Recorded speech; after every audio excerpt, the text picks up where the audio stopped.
Come Up from the Fields, Father, by Walt Whitman. This poem is one of many of the poems that you're familiar with if you read Walt Whitman and his Leaves of Grass. This is from the section called Drum Taps, which are a collection of poems written in regards to the Civil War. And this is a poem that can be applied to any war, but it's very beautiful. And I'd like to talk about the construction of the poem and some of the techniques that Whitman uses to achieve the effect that the poem has. So I'll begin simply by reading the poem, and then we'll go back and analyze it as I normally do with each of the selections that I choose.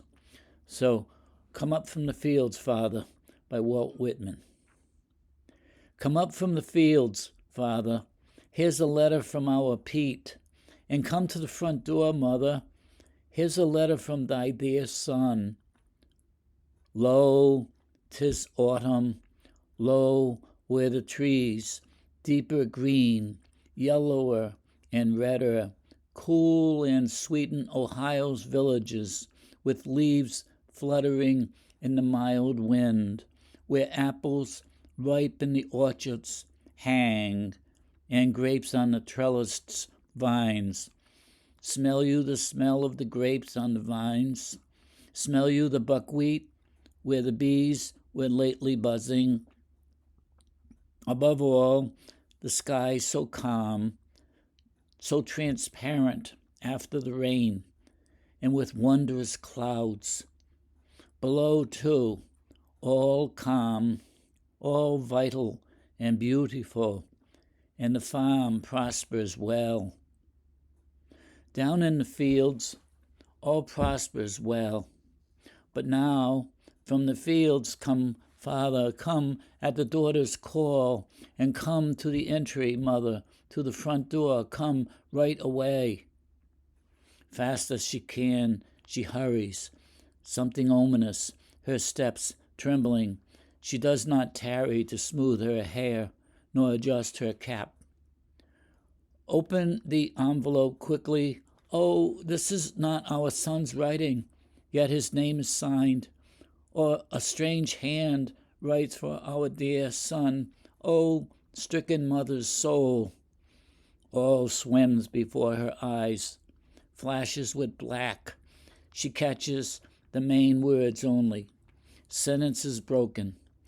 Gunshot wound in the breast. Cavalry skirmish. Taken to hospital. At present low, but will soon be better. Ah, now the single figure to me, amid all teeming and wealthy Ohio, with all its cities and farms, sickly white in the face and dull in the head, very faint by the jamb of a door leans. Grieve not so, dear mother, the just-grown daughter speaks through her sobs. The little sisters huddle around, speechless and dismayed. See, dearest mother, the letter says Pete will soon be better. Alas, poor boy, he will never be better, nor maybe needs to be better, that brave and simple soul. While they stand at home at the door, he is dead already. The only son is dead. But the mother needs to be better.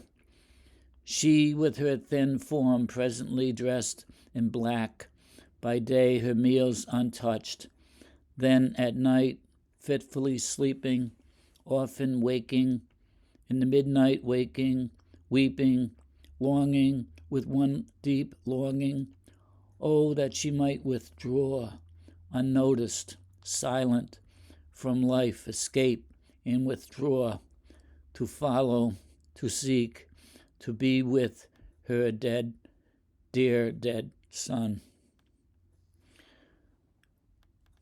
Okay, so what does Whitman do in this poem to achieve the drama and the poignancy of the hurt and the tragedy, overall tragedy, and how does he pit that against the backdrop of the world at large. Okay, I'm going to try to show you that in some of these points that I bring out here. I'll begin with the idea of gestalt. And in art, it's a concept of how the human brain perceives and organizes visual elements, emphasizing the whole over the sum of its parts. Now, that can be in a painting or in a piece of music, in prose, but in this case, it's in verse and poem. The visual perception, that which we see with our eye, of individual objects occurring in the brain, leads to a conception of something larger and results in a thought process or a message that we infuse within ourselves. This technique of presentation can be employed in prose, verse, as well as in the visual arts, on the oral arts, such as music and fine art. And by placing elements close to each other, we create a sense of unity. For example, if you were in a basketball auditorium, you would see the hoop, you hear the sounds of the sneakers, the loud blast of the horn, the scoreboard, the bleachers, all contribute to one overall thought in our brain, that there's nothing out of place that doesn't belong to the sports venue where we are. The sound of the crowd, the whistle, the colors of the uniforms, the numbers on the backs of the jerseys, the black and white stripes of the officials. All of that contributes. And you could do the same with a carnival.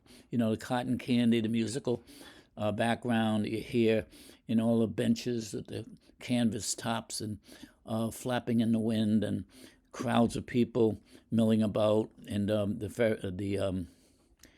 different rides for the children, all of that kind of thing. So what we are left with then is an overall impression. You could do it with a beach scene or a farm. So in this poem, I'd like to make a general statement first. When a poet creates a poem, he does so as a result of a preliminary thought process, just as one would if he were composing a piece of prose or a piece of music. In other words, no matter how long the poem is, or the style, whether it's lyric, a narrative, or an elegy, or an ode, or any of those kinds of poems, he follows a course of action to bring about a desired effect in his composition. And this overall effect is not the result of haphazard presentation of the details. It's not simply presenting a number of details and letting them lie there without doing something with those details. So there's a difference then between the graphic description, which appeals to the eye, and what we do in processing those details. There must be a singular purpose behind the structure, and the structure should support the end result. Every detail and the arrangement of those details should contribute to achieving this result. So this is all general. I'm giving you an overview of some points before we look into the details of this particular poem. And in doing that, I want you to see how Whitman was very deliberate, and he was setting out to achieve this effect, and he knew what he was doing to do it. In other words, it wasn't haphazard, okay? So come up from the field, Father, employs such a strategy. He creates a feeling of pathos for the central character, the mother. It begins and ends with her, the focus on her. Whitman offers a reader a number of concrete details as perceptions to the eye. By a process, now this is a word that he uses in another poem, effusion, where he enters into the scene himself and processes it himself. He no longer is the narrator, but becomes part of the scene. So by a process of effusion, he turns those perceptions in, like what we see, the objects, the details that we perceive, into perceptions of thought as thoughts. He abandons his role as narrator now by effusing himself into the scene, sharing his emotions to what we are witnessing, and becoming part of this visual experience. Thereby, he creates this empathy that we have in the poem. So let's look at what happens here. He speaks of the Ohio background, with the backdrop of a larger universe, Ohio and beyond. He creates a miniature scene in which the participants act out what I would call a slice of life that speaks to all of humanity. The general effect in this case is the creation of a universal realization that when tragedy strikes at home, the rest of the world continues its day-to-day affairs, oblivious to that personal tragedy that has befallen the participants here, the individuals, in this case, father, mother, and the daughter, and then, of course, the children. To fully appreciate Whitman's creativity in this poem, we need to take a closer look at how he lays out his poem and some of the other techniques he employs. We can begin with the shifting point of view, how the story is told and who's speaking and the voice in the poem. The opening two lines are spoken by the daughter, sister, announcing the reception of a letter from Pete, a soldier in combat. In this case, it's Civil War. We are immediately apprised that we are on a farm when we hear the word fields, and at the front door of the farmhouse, and that becomes the central focal point of the rest of the story. Everybody comes to the door jam. Each individual is summoned there separately, the mother from indoors and the father from his work in the fields. Then, in the next stanza, the voice of the poem changes to that of the poet, much like an artist painting a landscape background. The season, fall, is that of Shelley's season of mists and mellow fruitfulness. It's a season of abundance of life, and these are the words in the poem, where apples ripe in the orchards hang and grapes on the trellised vines. Then, zooming out, we can see that the cool and sweetened Ohio villages with leaves fluttering in the moderate wind. So we get a larger picture. It's like we're drawn back in a camera looking, and then suddenly the farm is a little tiny dot down there, and we see an overview of the larger picture of the world at large. And back there on the farm, we are told, all calm, all vital, all beautiful, and we are told that the farm prospers well. And the key word there, I use boldface, is vital, meaning full of life. Not so outside. In the next stanza, with a repetition of the same words, we are reminded that down in the fields all prospers well. And that's broken by the echoing of the daughter's call. We hear this, but now from the field come father, and again, come to the entry, mother, to the front door, come right away, suggesting a sense of abiding urgency. The entire stanza is a reprise of the opening words of the poem. They begin with the same words, come to the door, mother, come to the door, father. So it's a repeat. And now it's from a different point of view, a different voice, so to speak. Like it's almost like an echoing of that.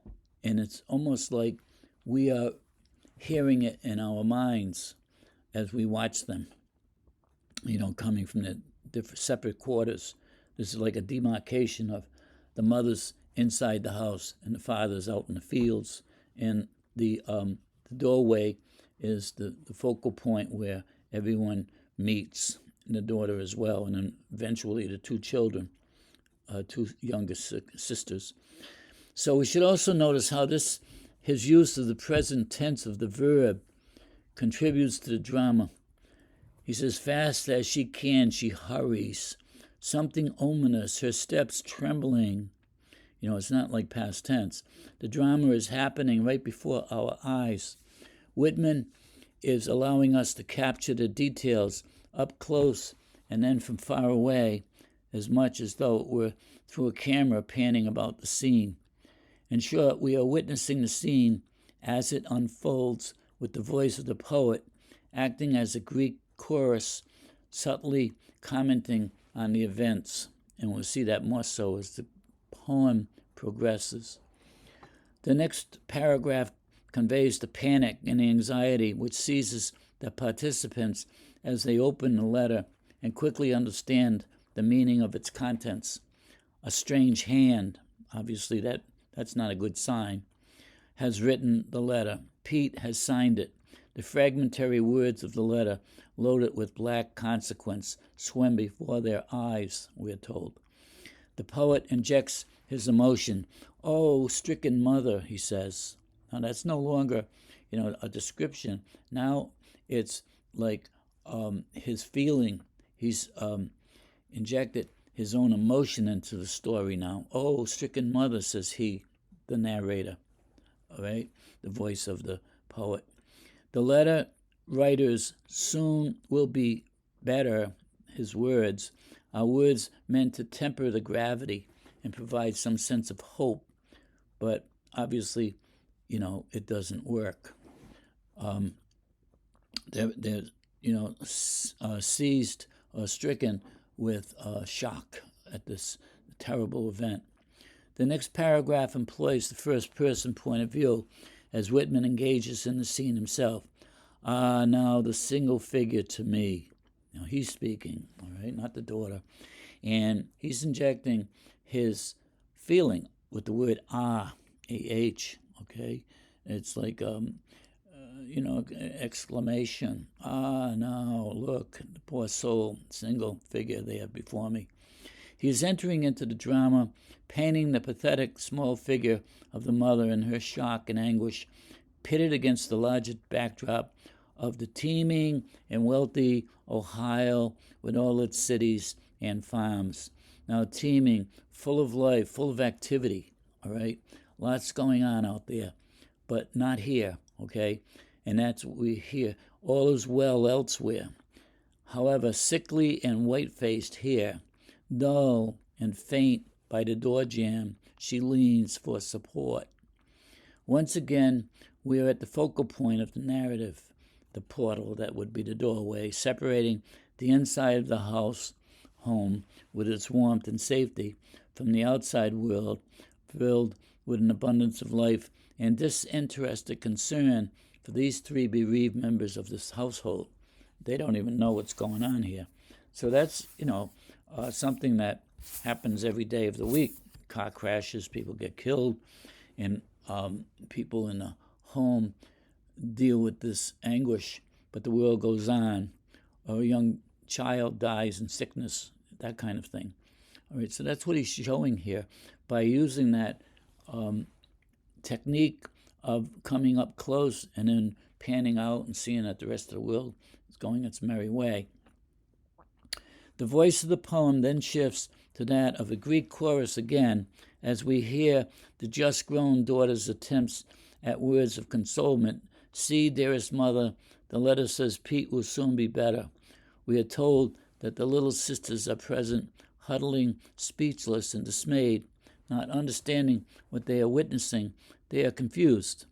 They see their mother crying, and they're afraid, knowing only that something isn't right here, and mother is upset and distraught.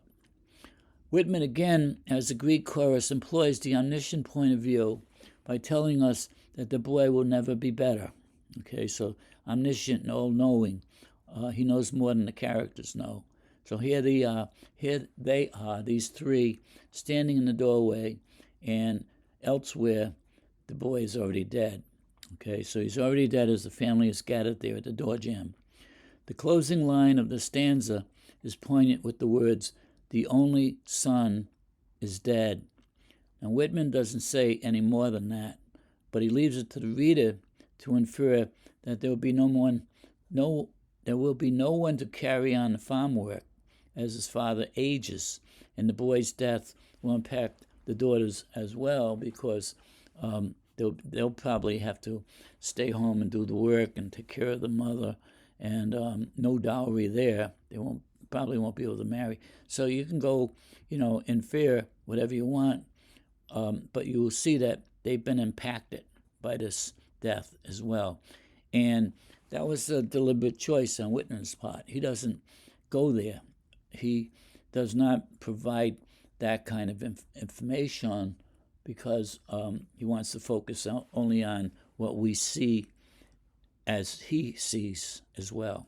Okay, so the closing stanza continues in the same voice. Whitman plays on the word better, which we heard applied to the boy as soon being better, but now referring to the mother, needs be better. Through the use of descriptive phrases, we are given a picture of the mother's mournful state. And what is it? Meals untouched, fitful sleeping, midnight waking, weeping, one deep longing. And what is that? To be with her dear dead son. Okay, notice it's her, not our, the father and mother, only her, because that's what Whitman is doing. He's chosen to focus the tragedy on the mother's loss of the boy. His leaving the father out of the picture was a deliberate choice. The opening stanza did refer to Pete as our Pete, when the sister was telling the father, our, by the sister, and thy dear son to the mother, to the father rather. But Whitman's intention is to make the mother the victim of the boy's passing. That is where our sympathies lie. So returning to the idea I started with, in Gestalt, in literature, the definition tells us that it's a concept of how the human brain perceives and organizes visual elements and organizes them in such a way that they create a whole larger than its parts. The spatial development of Come Up From the Fields, Father encompasses the broad field of Ohio countryside and ends in the small field of vision, the mother's bed. She can't sleep. She's awake at midnight and restless. Moreover, Whitman revolves his action around the confines of the farm, which he has divided into two zones of demarcation. And I already mentioned this, the territory of the mother and the daughter around the front door, and that of the father in the field. The door separates the family from the larger outer world. As we have seen in the voice of the poet in telling the narrative, Whitman chooses to open the narrative through the voice of the daughter, but when commenting on the significance of the development in the poem, he has used an omniscient voice, which at times evokes emotions such as using the words lo, la, ah, oh, alas, and so on. It's like lo and behold. Those were introductory adverbs that suggest emotion. So mixing these alternating voices conveys an overall effect of what is meant by the Gestalt effect. The perceptions are turned into perceptions as thoughts. We too, the reader, vicariously experience these events of the narrative, and we feel the emotional impact of the tragedy. So it's a well-conceived poem, and as the strategy he uses is really well played out, and the overall effect is what he wanted to achieve and has achieved. So I'll read it again with those thoughts in mind. Come up from the fields, Father. Here's a letter from our Pete. And come to the front door, Mother. Here's a letter from thy dear son. Lo, 'tis autumn. Lo, where the trees, deeper green, yellower and redder, cool and sweet in Ohio's villages, with leaves fluttering in the mild wind, where apples ripe in the orchards hang, and grapes on the trellised vines. Smell you the smell of the grapes on the vines? Smell you the buckwheat where the bees were lately buzzing? Above all, the sky so calm, so transparent after the rain, and with wondrous clouds. Below, too, all calm, all vital and beautiful, and the farm prospers well. Down in the fields, all prospers well. But now from the fields, come, Father, come at the daughter's call, and come to the entry, Mother, to the front door, come right away. Fast as she can, she hurries, something ominous, her steps trembling. She does not tarry to smooth her hair, nor adjust her cap. Open the envelope quickly. Oh, this is not our son's writing, yet his name is signed, or a strange hand, where for our dear son, oh, stricken mother's soul, all swims before her eyes, flashes with black. She catches the main words only. Sentences broken. Gunshot wound in the breast. Cavalry skirmish and taken to hospital. At present low, but will soon be better. Should be cavalry.